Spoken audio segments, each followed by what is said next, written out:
ছোট্ট পাখি রাস্তাতে পড়ে আছে। এই এভরিওয়ান, কেমন আছেন সবাই? আশা করি ভালো আছো। আজকে চলে যাচ্ছি রুহুল ভাইয়ের সাথে কাপড় ধোয়ার জন্য। রুহুল ভাই 2 ব্যাগ কাপড় নিচে ধোয়ার জন্য।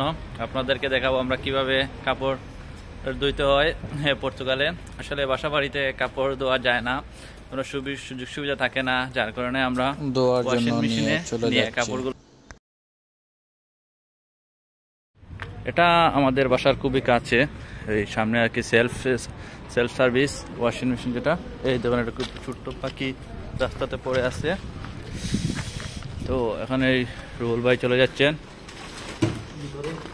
ঢোকার পরে দেখেন সেলফ সার্ভিস, বড়টা দিলেই রায়নি। তো রুহুল ভাই কাপড় দিয়ে দিচ্ছেন, যা যা আছে সবগুলো একসাথে দিয়ে দিচ্ছেন। আমার কিছু কাপড় আছে, একসাথে আমরা 3-4 জনের কাপড় আছে। দেওয়ার পরে রুহুল ভাই কিছু বলেন, তা তো স্বামী মশো।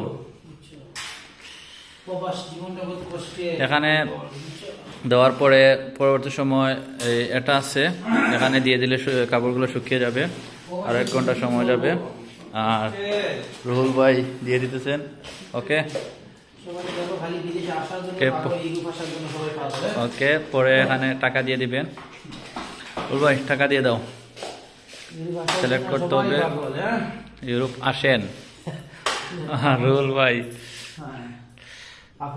8 সেন্ট, 8 টাকা নেই, 7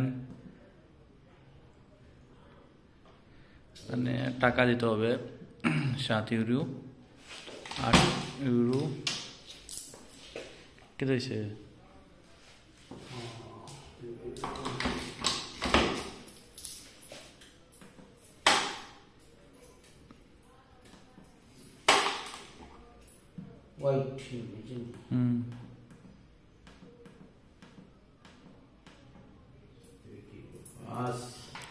এখানে টাকা দিয়ে দিতেছে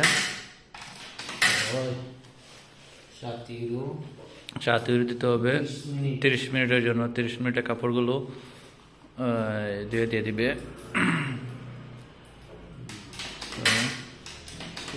শেষ, ওকে স্টার্ট। আর 30 মিনিট পরে আসবো, আসার পরে শুকানোর জন্য দিয়ে দিব। ওকে, গুড বাই।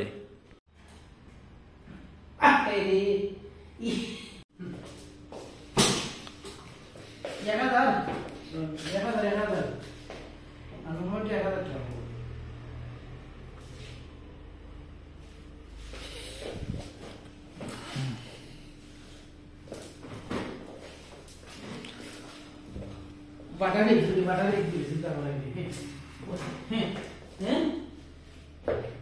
না না, ষোলো হইতো না,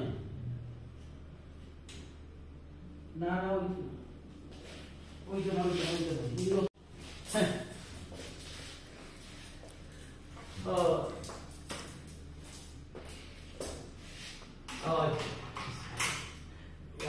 রুহুল ভাই এখানে কয়েন দিতেছে, 2 টাকা দিতে হবে কাপড়গুলো শুকানোর জন্য। টাকা দিয়ে স্টার্ট মেরে দিলে আধা ঘন্টার ভিতরে কাপড়গুলো শুকিয়ে যাবে। এই টাকা দিয়েছে, টাকা মনে হয় কম দিয়ে দিছিল, পরে টাকা দিয়ে দিচ্ছে। ওকে, কাপড় শুকানো শেষ, সব কিছু শেষ হওয়ার পরে এখন বাসার দিকে রওনা দিয়ে দিচ্ছি। খুব বেশি রৌদ্র, যার কারণে ভিডিও করতে পারছি না। আবারও দেখা হবে অন্য ভিডিওতে। ওকে।